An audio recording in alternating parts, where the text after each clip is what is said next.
학생 여러분 반갑습니다. 안녕.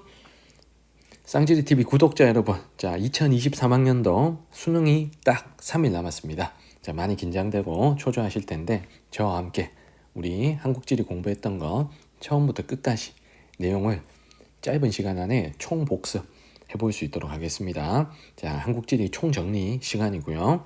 자, 우리가 한국지리 벼락치기 프로젝트 영상을 통해서 선생님이 중요한 주제들의 개념들을 간략간략하게 요약 정리를 해드렸습니다. 이제 그 주제들을 한꺼번에 모아서 30분에서 40분 정도 요약을 해드릴 테니까 우리가 배웠던 개념들이 여러분들이 쫙 떠오를 수 있으면 되는 겁니다. 혹시라도 중간중간에 선생님이 이런 게 나올 것 같다 라고 얘기했던 내용들이 기억이 나지 않는다면 관련 내용들을 다시 한번 복습을 해주시면 좋을 것 같아요. 단원별로 출제 유력 주제 그리고 출제가 어떻게 될 것인가 라는 것들을 정리를 좀 해드릴 수 있도록 하겠습니다.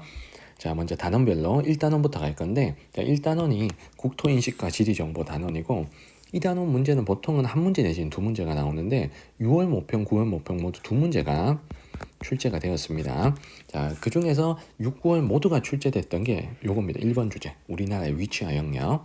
자, 위치 영역 중에서는 6월, 9월 모두 영역 쪽에 자 시험 문제가 출제가 됐습니다. 자 영역은 뭐 영해를 설정하는 방식, 자 영해 설정 방식, 통상 기선이 있고 직선 기선이 있죠. 자 이런 설정 방식이라든가 아니면 내수의 개념을 물어보거나 배타적 경제수요. 자 이런 것들을 물어보는 문제들 위주로 구성이 되었습니다.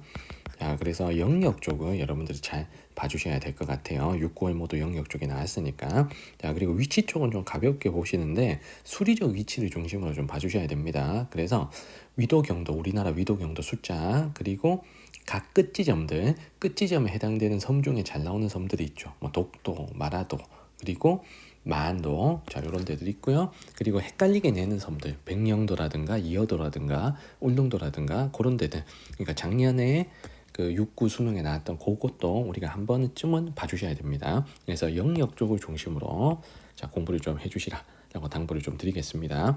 자 그리고 나머지 한 문제는 고지도 고지리지 쪽 아니면 지리정보 쪽인데, 자 9월 모평에는 이제 고지리지 쪽이 나왔었고, 고지리지는 조선 전기의 지리지와 조선 후기의 지리지를 비교하는 스타일인 거죠. 그래서 국가 통치 목적으로 뭐 제작된 게 조선 전기, 그리고 실생활 이용 목적으로 제작된 게 조선 후기, 이런 식으로 항목별로 비교하는 거 있죠.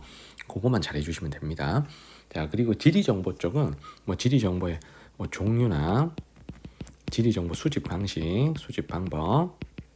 수집 방법은 뭐 현지 조사도 있고 문헌 조사도 있고 원격 탐사도 있죠. 그럼 원격 탐사의 뭐 장단점이라든가 이런 걸 좀 물어볼 수 있고요. 아니면 지리정보 체계와 관련된 GIS 중첩 분석 문제. GIS 문제가 나오면 최적 입지를 너희들이 직접 찾아라 이렇게 출제를 하는 거죠. 그래서 중첩 분석 문제가 나올 수가 있습니다. 자, 그래서 위치 영역 쪽에 영역은 한 문제가 나올 것 같고요. 그리고 고지도 고지리지 혹은 지리정보 쪽에서 한 문제가 나올 수가 있습니다. 그리고 고지도는 혹시 모르니까 대동여지도도 읽는 방법 한번 봐두시는 게 좋겠네요. 자 2단원으로 갈게요. 2단원은 이제 지형 파트죠. 자 지형 파트는 문제가 총 4문제가 나옵니다. 그래서 중단원별로 한 문제씩 골고루 출제가 되는 거예요. 한반도의 형성 과정과 산지 지형 한 문제, 하천 평야 한 문제, 해안 지형 한 문제, 그리고 화산 카르스트 지형 한 문제, 이렇게 출제가 됩니다. 일단 지형 파트는 지형이 땅의 모습이니까 자료로 잘 제시되는 게 비주얼이죠. 이 땅이 어떻게 생겼냐 하는 게 자료로 출제가 됩니다. 그러면 자료로 나올 수 있는 게 사진을 아예 그냥 준다든가 아니면 비주얼을 보여주는 게 또 지형도죠. 지형도나 아니면 높낮이가 있는 지형 같으면 단면도를 주는 경우도 있습니다. 자, 이런 것들을 가지고 지형을 맞추셔야 돼요. 자, 그러면 선택지에서 물어보는 건 이 지형에 만들어진 원리, 형성 원인이라든가 뭐 무슨 작용 이렇게 돼야 되겠죠, 맞죠? 뭐 침식 작용, 퇴적 작용, 용식 작용, 뭐 화산 분출 이런 형성 원인을 물어본다든가 이 지형의 특징, 자 그리고 구성 물질이라든가 자, 어떤 특정 암석이 있으면 암석을 물어보기도 하고요. 그리고 세부 지형이 있는 지형들 같으면 세부 지형을 또 나눠서 물어보기도 하죠. 범람원은 자연재방 배우습지, 선상지는 선안과 선단 이런 식으로 말이죠. 자, 그리고 우리 인간은 어떻게 이용하는지 인간 생활 모습까지. 인간 생활 모습과 관련된 건 주로 뭐 논이냐 밭이냐 뭐 이런 거 물어보는 거죠. 자, 그래서 그런 것들을 좀 정리해 주시면 됩니다. 자, 먼저 한반도의 형성과 산지 지형 쪽에서는 시험 문제가 이런 식으로 잘 나와요. 구체적인 지형을 보여준 다음에 어떤 암석인지를 찾아라. 그래서 암석 관련 문제가 시험 문제 잘 나옵니다. 이 암석이라는 게 어느 시기에 어떻게 만들어지는지가 다 다르잖아요. 그래서 이 암석을 통해서 형성 과정을 선택지에서 역으로 물어보는 스타일이 많습니다. 자, 만약에 돌산이 제시되었으면 우리가 돌산의 기반함이 화강암이다 라는 걸 맞출 수 있고, 이 화강암은 중생대 때 마그마가 관입해서 만들어졌다라고 하는 중생대의 대보조산 운동의 상황을 선택지에서 물어볼 수 있는 거예요. 이런 스타일의 문제가 많습니다. 그래서 구체적인 지형들이 어떤 암석과 연결되어 있고 이 암석은 어느 시기에 어떻게 만들어졌는지 이런 거 위주로 좀 정리해 주시면 됩니다. 그리고 산지 지형 쪽에서는 뭐 일단은 높은 1차 산맥들 여러분들 다 알고 계셔야 되고요. 그리고 돌산과 흑산 파악해 주셔야 되고, 그리고 고위평탄면 같은 경우에는 뭐 지형도 출제가 가능하니까 고위평탄면의 형성 원인, 특징, 그리고 지형도에서는 어떻게 찾는지 이런 것들 좀 봐주시면 좋겠습니다. 자, 그리고 두 번째, 하천과 평야 쪽은 전반적인 내용이 골고루 잘 출제되는 편입니다. 뭐 상류, 하류를 비교한다든가 아니면 우리나라 하천 특징을 전반적으로 서술하는 뭐 독해형 문제가 나올 수도 있고요. 자, 그리고 자유공유, 가믹공유, 가믹공유와 자유공유 하천 비교하는 스타일의 문제.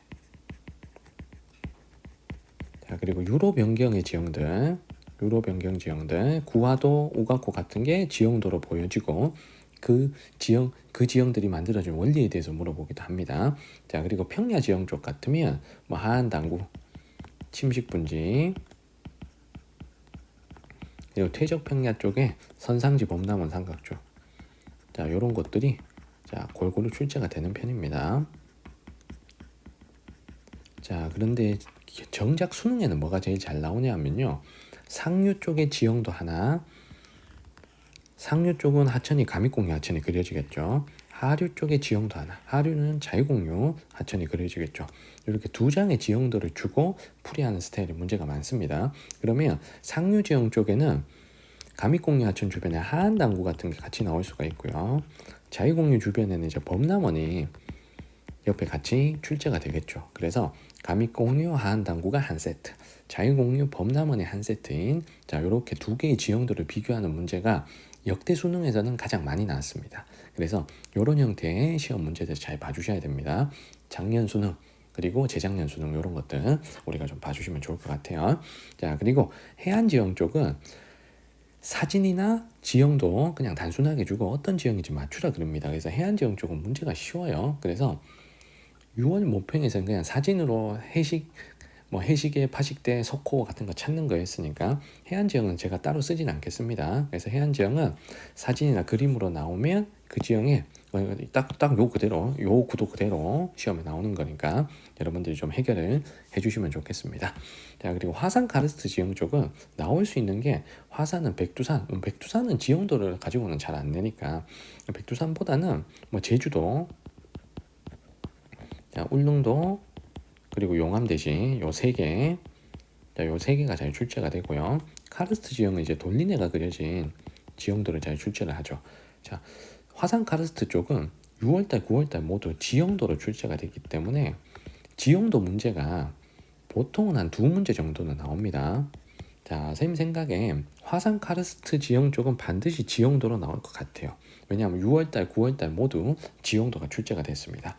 어디 지형도가 출제가 됐냐면 6, 9월 모두 제주도의 기생화산이 그려진 지형도하고 그리고 돌리네가 그려진 지형도, 이 두 개를 비교하는 스타일의 문제가 6, 9월 모두 출제가 됐습니다. 그래서 그거 비슷하게 나올 것 같아요. 그래서 제주도와 돌리네 지형도 제시하고 풀이하는 문제. 그러면 당연히 제주도의 기생화산의 특징이라든가 제주도의 현무암 바닥의 특징, 그리고 돌리네의 특징, 석회암의 특징 이런 것들을 잘 파악해 주셔야 됩니다.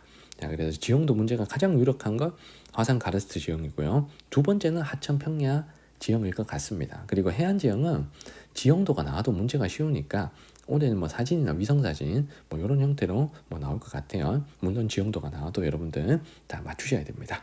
자, 그래서 지형은 이렇게 네 문제가 각 단원별로 한 문제씩 출제가 되고 여러분들이 다 맞출 수 있는 수준의 난이도가 엄청 높은 문제는 나오지는 않으니까 여러분들이 충분히 잘 맞춰주셔야 됩니다. 자, 우리 세 번째 단어 기후로 갈게요. 자, 기후 문제는 두 문제 내지는 이제 세 문제가 나옵니다. 자, 6월 달에는 세 문제가 나왔고 9월 달에는 이제 두 문제가 나왔습니다. 근데 1번은 요거 반드시 나오는 거예요. 이제 기온 강수 분포. 자, 기온 강수 분포는 그래프나 표에 기온 강수 값을 그려주고 자, 지역을 연결해서 푸는 문제죠. 그러면 여기서 선생님이 강조했던 게 기온 쪽은 자, 기온 분포에 자, 이거 원리에 입각해서 문제 풀면 다 맞춥니다. 그래서 기온 강수는 기온 값이나 강수량 값은 암기로 다 커버가 안 된다 그랬어요. 그래서 만약에 겨울 기온을 비교한다 그러면 뭐 위도가 낮은 데가 높은 데보다 기온이 높고 그리고 겨울은 내륙 해안 쪽에 해안이 더 기온이 높고 하는 식으로 원리에 입각해서 문제를 푸시면 여러분들 다 풀 수가 있는 겁니다.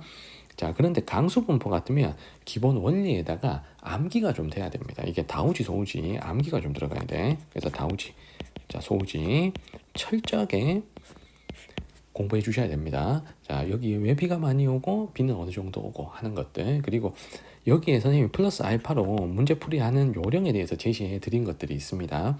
예를 들면 같은 다우지끼리 비교할 땐 이렇게 하고 같은 소우지끼리 비교할 때는 누가 더 많고 적고를 이렇게 비교하라 라고 했던 것도 있고요. 그리고 여름 강수, 겨울 강수 이렇게 계절별 강수로 풀어야 되는 지역들도 있었습니다. 특히 울릉도 겨울 강수량으로 반드시 풀어야 되고요. 자, 그리고 연강수량이 어마어마하게 많은 지역들 선생님이 네 곳 강조한 곳도 있죠. 맞죠? 그래서 그런 것들을 좀 안다면 문제가 좀 빨리빨리 풀리기 때문에 기본적으로 다우지 소우지 여러분들 공부를 하신 거 기억나셔야 되고 문제풀이에서의 어떤 팁들 자 이런 것들 좀 얻어 가셔야 됩니다. 선생님이 기온 강수 분포 벼락치기 영상에서 충실히 내용을 다뤘으니까 잘 기억 안 나는 친구들은 그 영상을 좀 다시 보시면 좋겠네요. 자, 그래서 기온 강수 분포는 많으면 두 문제까지도 나옵니다. 6월 달에는 요것만 갖고 두 문제가 나왔어요. 자, 그리고 쉬운 문제 같으면은 알만한 비교가 쉬운 지역들 찍어놓고 기온 강수값도 변형 없이 줄 텐데 자, 9월 모평처럼 편차라든가 차이값 같은 거 있죠. 자, 요런 걸 주는 시험 문제면 난이도가 올라갑니다. 그래서 9월 모평에 그 문제 여러분들 꼭 봐주셔야 돼요. 14번 문제. 제가 9월 모평 14번 문제 해설만 현장 강의 버전으로 따로 올려놓은 게 있습니다. 그 문제의 어떤 그 출제 메커니즘을 여러분들이 좀 이해를 하고 계셔야 돼요. 알겠죠? 그래서 작년 수능도 9월 모평 14번 문제랑 거의 유사하게 나왔기 때문에 이 편차와 차이가 나오는 문제, 자, 이런 문제가 킬러 문제로 나올 가능성이 높아 보입니다. 자, 그래서 요거 해석하는 연습, 요것도 좀 해주셔야 될 것 같아요. 자, 그 다음에 이 나머지 선생님이 나머지 친구들한테는 미안한데, 나머지 주제들한테는 미안한데, 얘네들 중에 이제 한두 문제가 나오는 거예요. 요거는 돌아가면서 나옵니다. 그래서 6월달, 9월달에 나온 건 뭐냐면 자연재해가 나왔고요. 자, 9월달에 자연재해가 나왔고, 그리고 6월달에는 이제 계절 변화가 나왔습니다. 그래서 계절 변화는 6월달에 나왔던 게 여름, 겨울 단순하게 비교하는 엄청 쉬운 문제였고요. 그리고 자연재해는 태풍, 폭염, 황사 요 발생 시기를 비교하는 또 간단한 문제였습니다. 그래서 아무래도 이 6개 중에 시험 문제가 가장 유력한 건 자연재해입니다. 이때까지 제일 많이 나왔기 때문에. 그러면 자연재해 쪽에 나올 수 있는 자연재해가 이런 게 있죠. 뭐 태풍도 있고 뭐 호우, 대설 요 세 개가 역대로는 시험에 제일 잘 나왔고요. 그리고 기후와 상관없는 자연재해가 이게 지진이 있고, 그리고 거기다가 황사, 폭염, 한파까지 요 주요 자연재해들 여러분들 특징, 그리고 어느 시기에 잘 일어나고 어느 지역이 피해를 많이 받냐 하는 그런 걸 좀 잡아 주셔야 됩니다. 자, 그리고 만약에 바람이 나온다 그러면 뭐 계절풍이나 녹새바람 얘기할 거고요. 자, 그리고 계절 변화는 봄, 여름, 가을, 겨울에 계절별 기후 현상들 여러분들이 쭉 한번 봐주셔야 되고요. 그리고 전통가옥 구조 같으면 3번의 전통가옥 구조는 울릉도의 우대기, 뭐 제주도의 독특한 가옥 구조, 그리고 뭐 관북지방과 남부지방의 가옥 구조의 차이 이런 거 좀 봐주시면 됩니다. 그리고 국지기후 같으면 그 올해 그 대도시의 기후 현상 중에 대도시가 홍수 피해가 큰 거 알죠? 이제 그런 것들은 원래 시사적인 문제로 혹시 나올 수도 있기 때문에 원래 서울에 또 서울을 비롯해서 수도권이나 뭐 전국 여러 곳에 호우 피해가 좀 많았기 때문에 특히 서울 같은 대도시에 호우 피해가 집중되는 어떤 원인과 관련된 내용들 그런 것들을 좀 봐 놓으셨으면 좋겠습니다. 자, 그래서 기온 강수분포 요 문제가 자연지리 문제에서는 킬러 문제로 나올 가능성이 가장 높아요. 그리고 나머지는 돌아가면서 출제하는데 그 중에서는 자연재해가 출제 가능성이 그래도 가장 높다라는 걸 알고 계시고 여러분들이 대비를 해주시면 좋겠습니다. 자, 이제 인문환경 쪽으로 가서 이제 4단원 거주 공간의 변화와 지역 개발로 갈 건데요. 자, 여기는 문제가 두 문제에서 세 문제가 나옵니다. 제 생각에 100% 출제되는 건 도시 내부 구조예요. 자, 이 도시 내부 구조는 뭐 도심과 외곽 뭐 이렇게 그리고 서울 같으면 뭐 강남, 중구, 뭐 금천, 노원 뭐 이런 식으로 특정 구를 찍어놓고 문제를 출제하죠. 그래서 6월 달에는 서울을 출제를 했고요. 9월 달에는 대구를 출제했는데 수능에서는 웬만하면 서울을 냅니다. 그래서 선생님이 요걸 강조해서 서울의 자, 중요한 구들의 특징을 요걸 잡아주셔야 된다 그랬습니다.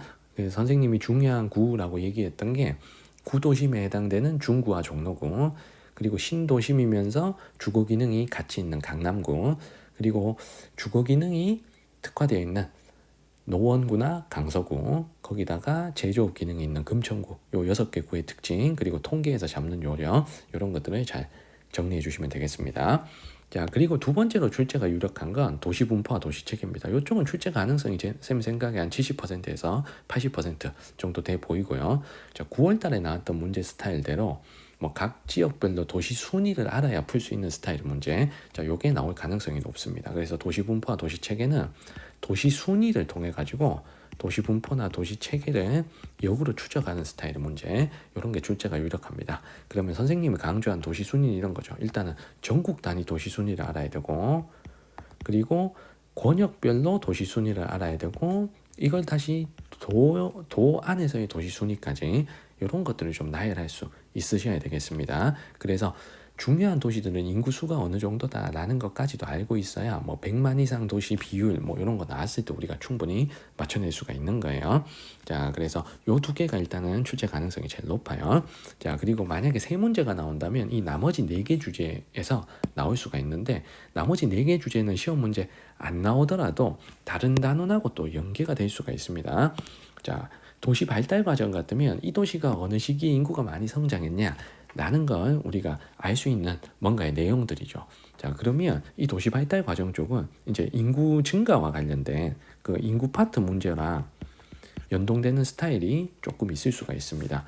예를 들면 9월 모평에 진천이 2010년대 이후에 인구의 상대값이 막 올라갔던 그 문제가 있어요. 그 문제가 진천이 혁신도시 개발 이후 인구가 늘어났다는 어떤 시기별 도시 발달 과정에서 혁신도시를 배우는 그 파트의 내용을 알고 있어야 그 문제를 푸는 겁니다. 자, 그래서 도시 발달 과정은 인구 증가를 여기 상대값으로 상대 수치로 제시하는 스타일의 어려운 문제가 나올 수가 있습니다. 이게 인구 파트나 지역지리 파트 쪽에서요. 그래서 이 내용은 기본적으로 알고는 계셔야 된다라는 겁니다. 시험 문제 안 나오더라도 말이죠.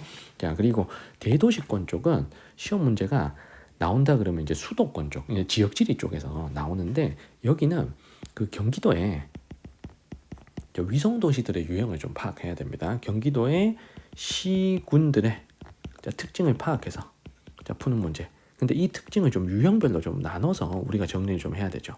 그래서 베드타운형 위성 도시도 있고 그 중에서도 1기 신도시가 있고 2기 신도시가 있고 그리고 공업 도시가 있고 농촌의 성격이 강한 지역들이 있잖아요. 그러면 그들이 통계에서 어떤 식으로 잡히는지 요걸 좀 연습을 해놔야 됩니다. 그래서 선생님이 벼락치기 1강에서 정리해드린 내용들, 그 내용들이 출제가 될 수가 있는 거예요. 자, 그리고 도시 재개발이나 지역 개발, 자, 요쪽에 시험 문제 나오면 그냥 거저주는 문제입니다. 자, 도시 재개발은 글 읽어보면 하나는 철거 재개발, 하나는 수복 재개발일 거고요. 그거 비교할 수 있으면 되고, 지역 개발은 글을 읽어보면 하나는 거점 개발, 하나는 균형 개발일 겁니다. 그래서 1대1 구도로 단순하게 비교하는 스타일이기 때문에 3번, 4번의 도시 재개발, 지역 개발은 여러분들이 쉽게 맞추셔야 됩니다. 그래서 6월 모평의 도시 재개발과 관련된 쉬운 문제가 출제가 된 적이 있습니다. 자, 그래서 여기서는 기온 강수 분포와 그다음 도시 내부 구조 요거는 출제가 100%고요. 자, 그리고 도시 분포와 도시 체계는 뭐 출제 가능성이 7, 80%. 그리고 나머지 중에서 뭐 한두 문제가 좀 껴서 출제가 될 수 있습니다. 요 내용이 3단원과 4단원의 출제 내용들이었고요.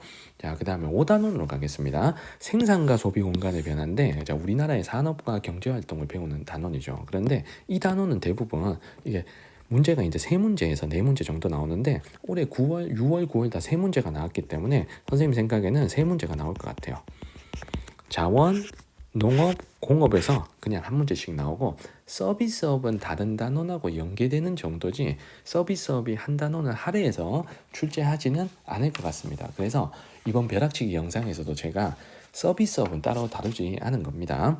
자, 그래서 자원농업, 공업은 일단 문제에 나오는 패턴의 어떤 유사성이 있어요. 어떤 유사성이 있냐면 통계가 있습니다. 이 통계가 있고 뭘 찾으라 그래. 그럼 자원 같으면 이 통계를 보고 석유, 석탄, 천연가스를 찾아야 되고요.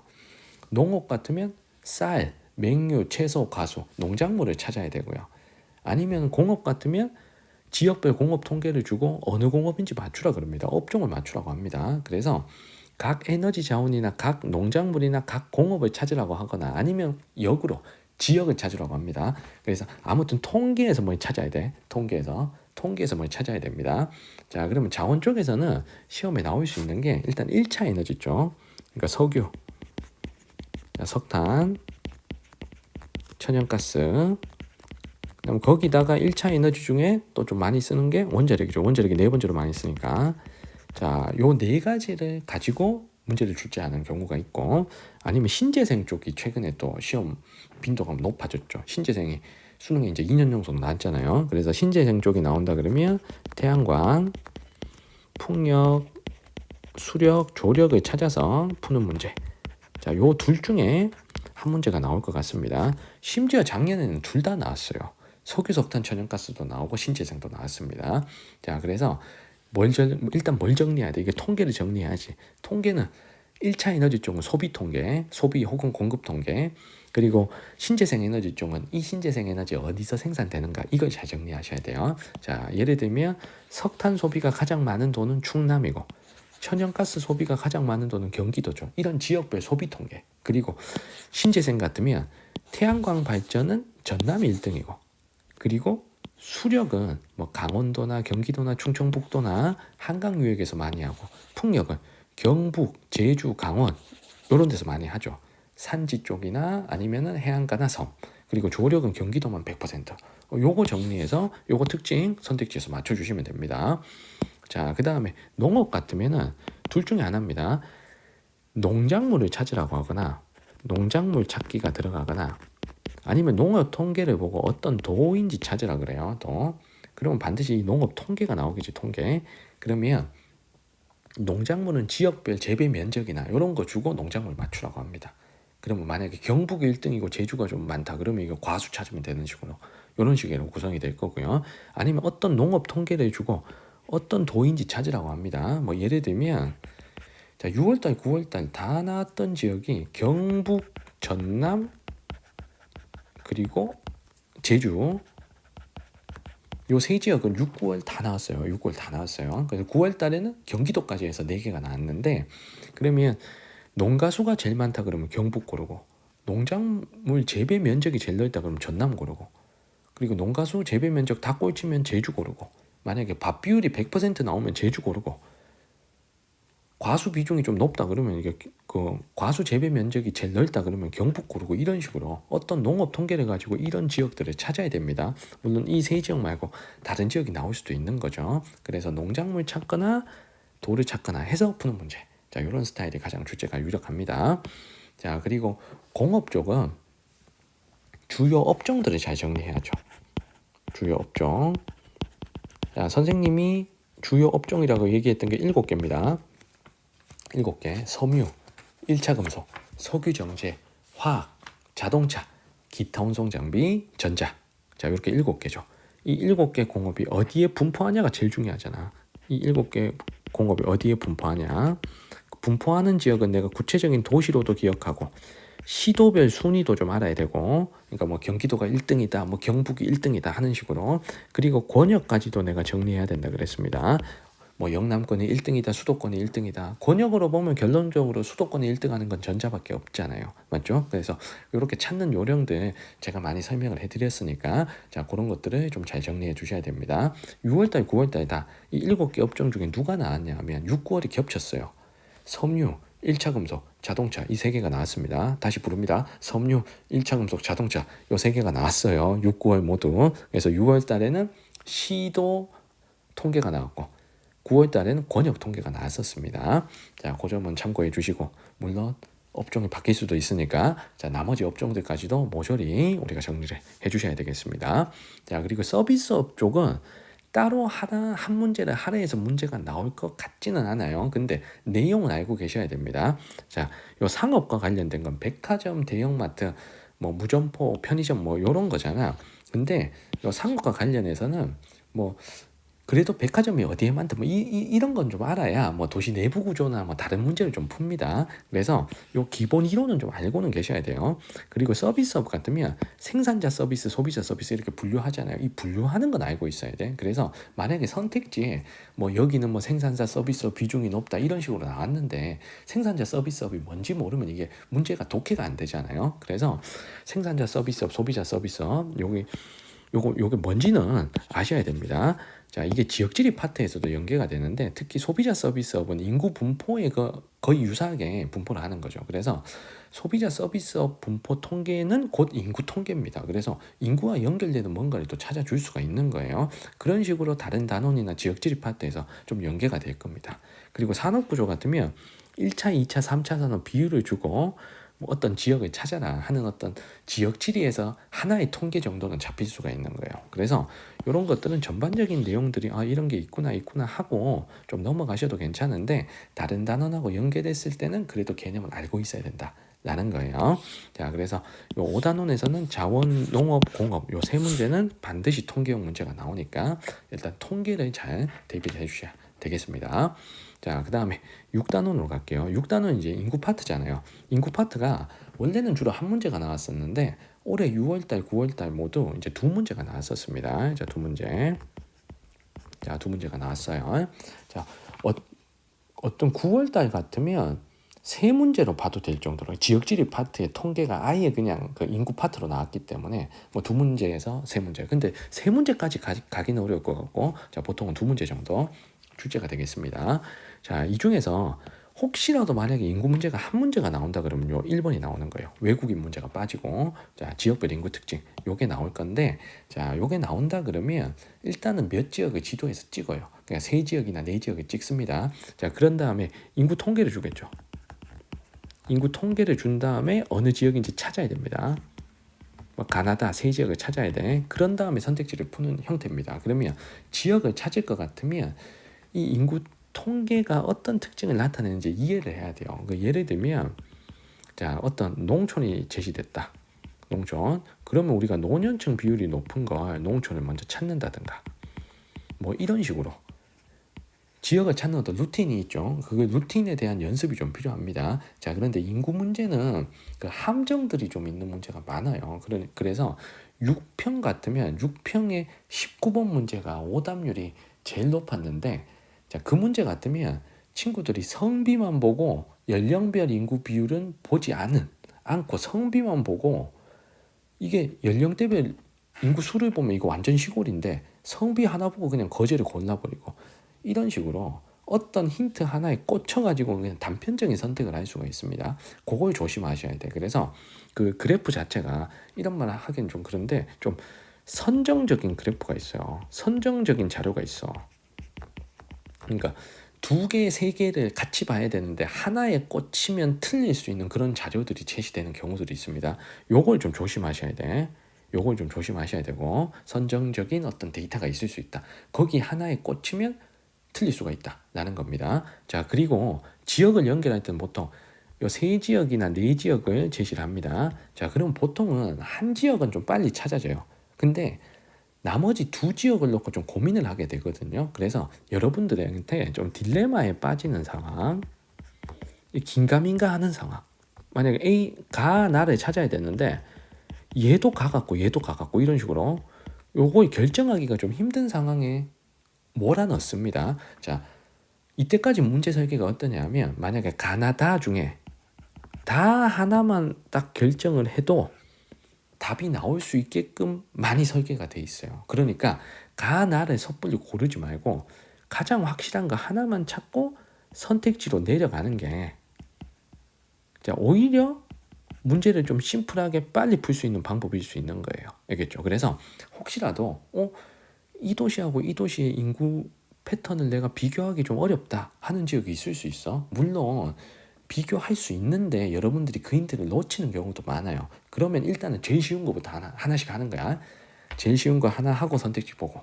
자, 그 다음에 답이 나온다 그러면은 그냥 오케이인 거고. 그리고 인구 통계만 보면 시력 테스트로 풀릴 수 있는 것도 많습니다. 자, 예를 들면 인구 통계가 뭐 유소년, 청장년, 노년 비율이 나왔어요. 근데 선택지를 보니까 총부양비가 누가 높다 이런 선택지가 나와. 자, 총부양비는 어느 지역인지 안 찾아도 할 수 있는 거죠. 청장년 비율만 보면 되니까 이런 걸 먼저 하셔야 돼. 그래서 자료만 보고 풀 수 있는 걸 먼저 푸시고, 그리고 내가 가장 먼저 선택한 이건 정말 때려 죽여도 이건 맞다 하는 그것만 골라가지고 선택지로 내려가서 문제를 풀다 보면 딜레마에 빠지는 요 가나 요거 해결 안 해도 답이 나올 수 있습니다. 자, 그래서 여러분들이 섣불리 덤볐다가 1번, 2번에서 오답으로 가는 경우가 이건 많아요. 그래서 여러분들 요거 조심하셔야 됩니다. 그래서 인구 문제는 항상 조심해서 풀자. 자, 선정적인 자료가 있고 딜레마에 빠지는 상황에서 섣불리 결정을 하게 되면 여러분들이 그 50대 50의 확률에서 지는 쪽 50으로 갈 수가 있기 때문에 자, 차라리 결정하지 말고 풀라는 얘기입니다. 그래서 그거는 선생님이 인구 문제 풀이를 할 때 제가 많이 말씀을 드렸으니까 그 벼락치기 영상을 좀 참고해 주시면 좋겠습니다. 그래서 인구 문제에서 최근에 함정이 좀 많이 있으니까 이거 조심하셔야 됩니다. 그래서 선생님 생각에 올해 수능에서 정답률이 가장 낮은 문제는 기후의 편차값 나오는 자, 기온 강수 분포 문제 혹은 인구 문제 쪽. 자, 요쪽이 정답률이 제일 낮을 것 같아요. 자, 그래서 요거 조심하셔야 됩니다. 자, 그리고 인구 문제가 두 문제가 나온다면 외국인 유입과 관련된 문제가 나오는데 요거는 외국인 근로자, 뭐 결혼 이민자, 뭐 유학생 요런 거 주고 어느 지역인지 맞춰라 하는 쉬운 문제가 나올 겁니다. 제가 벼락치기에서 짧게 정리해 드린 부분 그거 좀 참고하시면 좋을 것 같아요. 자, 마지막 이제 지역지리 파트입니다. 자, 지역지리 파트는 일단 각 지역별로 어떤 게 시험에 잘 나오는지를 한번 요약을 좀 해볼게요. 자, 일단은 지역지리 파트는 당연히 위치 공부 필수입니다. 위치 학습, 백지도 위치 학습. 자, 이렇게 위치 학습만 해서 단순하게 푸는 문제도 뭐 한두 문제는 나오는 거예요. 그리고 지역지리는 전반적으로 문제가 최소 3문제에서 4문제까지 나온다. 자, 이렇게 보시면 돼요.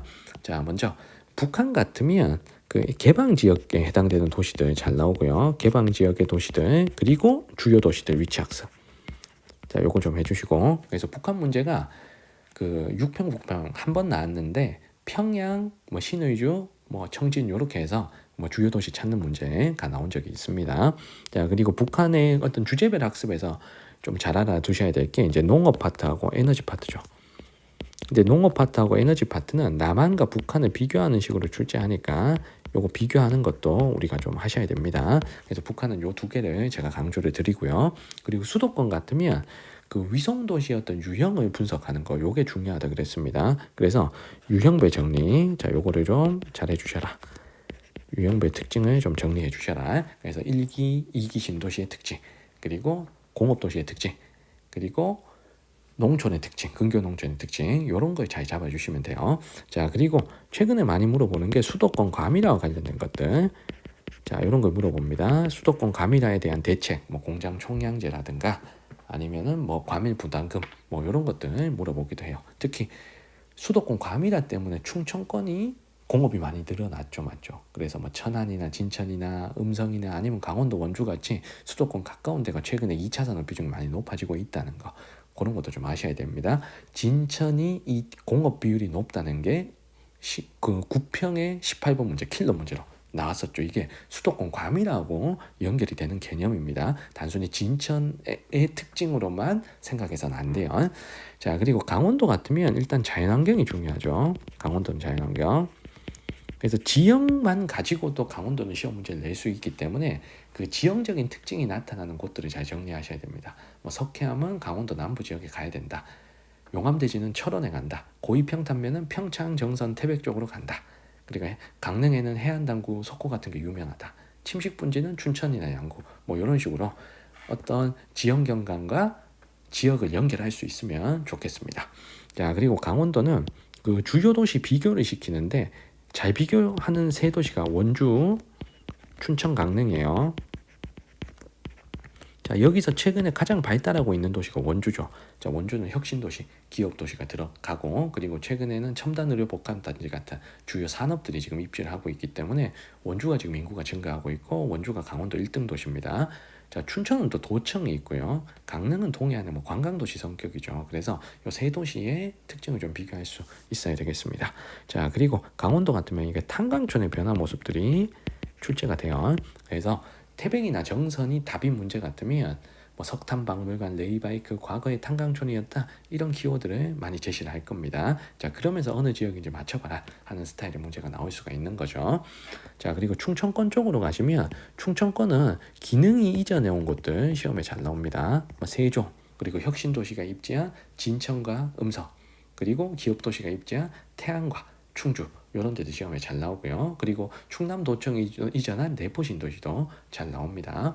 자, 그 다음에 충청권은 최근에는 그 인구 특징을 물어보는 문제가 인구 파트 문제에서 충청을 찍는 충청의 지역들을 찍어서 내는 문제가 많아요. 그래서 9평에 나왔던 게 대전의 인구가 세종으로 엄청 빠져나간다 라는 게 이제 시험에 나왔잖아요. 맞죠? 그래서 뭐 대전, 세종, 그리고 뭐 공업도시들, 뭐 서산 당진 같으면 뭐 성비가 높은 거, 그리고 농촌 지역이 또 같이 껴서 나오겠죠. 뭐 부여라든가 뭐 금산이라든가 이런 뭐 보은이라든가 이런 농촌은 뭐 노년층 비율이 높은 걸 또 골라줘도 되니까. 그리고 인구 증가율이 높은 도시는 뭐 세종이 제일 높을 거고요. 단연. 그리고 혁신 도시가 입지한 진천, 내포 신도시의 홍성 이런 데가 인구 증가율이 높다는 걸 알고 있어야 풀리는 문제 같은 인구 파트에서의 문제가 충청권으로 잘 나오기 때문에 자, 그런 충청권 각 지역의 인구 특징도 잘 파악해 주시면 좋겠습니다. 자, 그리고 충청 같으면 교통과 관련돼서 중요한 지역들이 있죠. 자, KTX 분기역이 있는 청주, 그리고 수도권 전체로 연결되어 있는 천안, 아산 뭐 이런 교통 키워드도 여러분들이 좀 잡아주시면 좋겠습니다. 그리고 주요 공업도시들 서산, 당진, 아산, 청주에 어떤 공업한다. 자, 이런 것들 좀 파악해 주시면 좋겠습니다. 자, 그리고 호남은 뭐 여러 가지 뭐 여기도 뭐 혁신도시 뭐 공업도시가 알아야 되는데 호남은 철저하게 관광, 축제, 특산물 요 내용들을 잘 정리하셔야 돼. 그래서 호남은 여행을 떠나요 느낌으로 그 위치 학습을 좀 해주시면 자, 가장 좋고요. 자, 그리고 영남권 같으면 일단 공업도시가 중요해요. 뭐 거제, 조선, 포항에 제철, 구미에 전자, 그리고 울산은 뭐가 많잖아. 맞죠? 자, 그래서 그런 공업 도시들 잘 정리해 주시고요. 자, 그리고 뭔가가 입지에 있는 곳들 공통점으로 묶어 가지고 잘 출제하니까 뭐 원자력 발전소, 뭐 혁신 도시 뭐 이런 식으로 어떤 키워드 잡아서 뭐 같이 묶이는 지역들 이렇게 좀 잘 정리를 해 주시면 좋겠습니다. 자, 그래서 영남권은 일단 공업 도시가 가장 중요합니다. 공업 도시.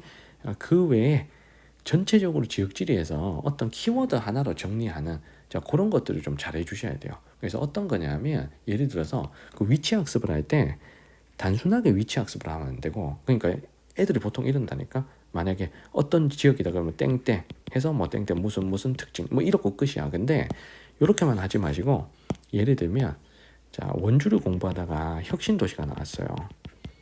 그러면은 원주랑 혁신도시라는 이유로 묶여서 출제될 수 있는 지역들이 있잖아요. 자, 그런 것들을 한 번씩 연습을 해보셔야 돼. 혁신도시가 전국에 10개 있잖아요. 맞죠? 10개. 자, 그 10개도 한번 쫙 불러보고. 그리고 만약에 도청이다. 만약에 영남권을 공부하다가 창원이 나왔어. 그러면은 창원은 경남도청 우리가 이렇게 공부할 거잖아요. 그러면은 도청이 있는 다른 도시도 쫙 한번 읊어봐야 돼. 맞지? 이런 식으로 어떤 키워드 하나 잡아가지고 요 키워드가 나타나는 지역들이 쫙 한번 나열될 수 있게 자 지역별 학습도 하시고 주제별 학습도 하시고 요 위치 학습은 두 번에 자 지역별로 하시고 그리고 주요 주제별로 한번 하시고 자 이렇게 두 번 하셔야 크로스 체킹이 되면서 문제가 어떻게 나와도 다 잘 풀립니다. 자 그리고 올해 지역지리 파트에서는 어떤 게 중요하냐면요. 자 예전 문제는 다 뭐 가 지역 해서 어떤 지역을 쭉 말로 설명하면 그 지도에 표시된 지역 중에 여기 뭐 A다 그러면 여기 찾아라 뭐 이런 식의 문제가 많았다고요. 근데 9월 모평에서는 어떤 문제가 많냐면 이 글로 블라블라 얘기할 걸 통계 자료로 그려줍니다. 통계 자료를 그래프로 그려버려요. 그럼 이 통계 자료를 보고 지역을 찾아야 돼. 자, 그러면 단순하게 글로 쭉 설명하던 것보다 문제 난이도가 올라가는 거죠. 예를 들면 충북에 뭐 혁신도시가 입지했다, 공기업이 이전했다. 그래 말로 설명했어. 그럼 진천 찾으면 되잖아. 근데 9월 모평에서는 진천이 2010년 이후에 인구가 빡 증가했다. 인구의 상대값이 빡 증가했다. 자, 요걸 가지고 진천을 맞춰야 되는 문제가 있는 거예요. 그러면은 혁신도시가 진천에 들어왔고 그래서 혁신도시인 진천이 최근에 인구가 증가했으니 인구 변화에서 일단 상대값이 높게 잡힐 거다라고 해서 이게 추론이 들어가야 되잖아. 그러니까 이런 문제가 어려운 거예요. 그래서 우리는 뭐까지 공부해야 되냐면 어떤 지역의 특징을 파악하면 그 지역의 특징은 통계에서는 어떤 식으로 잡힐까까지 예상하면서 공부를 하셔야 됩니다.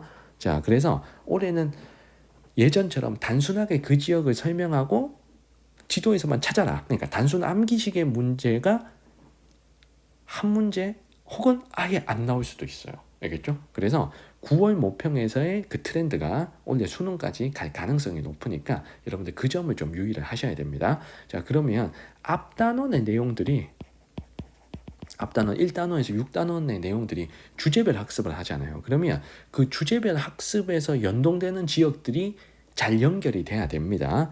자, 그래서 단순하게 어느 도시는 뭐 이렇게만 공부해서는 안 된다고요. 알겠죠? 자, 그래서 앞단원과의 연계성까지 생각하면서 문제를 푸셔야 됩니다. 알겠죠? 자, 그래서 요런 형태, 자, 통계를 주고 자, 지역을 찾아라 하는 문제가 있을 수 있고 아니면 몇 지역을 나열해주고 1등부터 5등까지 지역을 나열해주고 통계 제목을 맞춰라.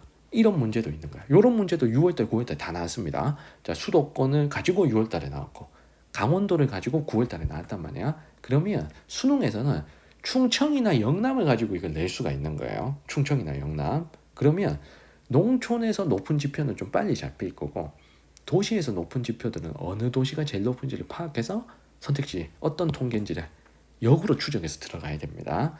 자, 그래서 어떤 결정적인 지역들을 가지고 이걸 찾는지 그런 연습들을 좀 해주셔야 돼요. 그래서 6월달에 그 수도권 나왔던 문제, 9월달에 강원도 나왔던 문제, 그 문제 스타일을 한번 보시고, 그러면 수능에서는 다른 지역으로 이런 문제를 출제할 수 있겠구나 라고 여러분들이 예상하시면서 공부를 해주시면 좋겠습니다. 그래서 원래 지역지리 문제는 단순 암기식으로만 나오진 않을 거니까 그 점에 유의하셔서 여러분들이 추론하고 연상하는 능력까지 좀 필요할 듯 보입니다. 그래서 지역지리 문제 한 문제 정도도 어렵게 나오지 않을까 싶습니다. 그래서 선생님 생각에 한 3문제 정도가 까다로울 것 같아요. 기온 강수 문제, 그리고 인구 파트 문제, 그리고 지역지리에서 어떤 통계를 제시하면서 어렵게 가는 한 문제. 이 3문제가 여러분들의 1등급을 가르지 않을까 이런 생각이 듭니다. 자, 이렇게 한국지리 첫 단원부터 끝 단원까지 전체적인 총정리 한번 해봤습니다. 자, 여러분들 선생님과 함께 자, 한국지리 벼락치기 프로젝트부터 자, 이 영상까지 다 시청해 주시느라 정말 감사드리고 또 수고했다 말씀드리고 싶습니다. 아직 수능이 3일 남았으니까 이 3일 동안 집중해서 열심히 공부하신다면 한 문제라도 더 맞출 수 있습니다. 그 한 문제 한 문제가 모여서 한 등급, 두 등급이 더 올라가는 거예요. 그러면 내가 합격하지 못한 학교도 합격하게 만들어줄 수 있는 게 사회탐구입니다. 자, 여러분들 마지막까지 우리 최선을 다합시다. 자, 질문 있는 친구들 댓글 남겨주시면 제가 수능 전날까지 성실히 빠르게, 가급적 빠르게, 수업이 없으면 가급적 빠르게 제가 답변 드릴 수 있도록 하겠습니다. 자, 우리가 유튜브의 어떤 그 알고리즘에 의해서, 알 수 없는 알고리즘에 의해서 영상으로 저와 여러분들이 만나게 되었잖아요. 자, 이 만남이 정말 운명적인 만남이 될 수 있도록, 자, 좋은 결과 우리 한번 만들어 봅시다. 여러분들이 선생님 영상 자 많이 시청해 주시고, 그리고 많이 도움이 되었다라는 댓글이나 메일을 볼 때마다 선생님이 마음이 엄청 뿌듯하고, 이게 궁극적으로 좋은 결과로 이어졌으면 하는 바람이 너무 커요. 자, 우리 끝까지 최선을 다합시다. 자, 우리 구독자분들 너무 감사드리고, 자, 그리고 선생님하고 특히 현장에서 선생님하고 같이 공부했던 친구들 꼭 다 만점 받을 겁니다. 제가 정말 기도하는 마음으로 응원하고 있겠습니다. 제가 여기 써놨어요. 수능 대박, 한국지리 만점, 여러분을 응원합니다. 선생님, 현장 제자, 그리고 구독자 여러분들 모두 다 한국지리 만점 받기를 제가 응원하겠습니다. 수능 대박, 한국지리 만점. 제가 준비한 한국지리 컨텐츠는 여기까지입니다. 저는 이만 물러가겠습니다. 여러분들의 소중한 수업 후기 댓글로 남겨주시면 저에게 큰 힘이 될 겁니다. 자, 한국지리 총정리 영상은 여기까지였습니다. 자, 여러분들 안녕.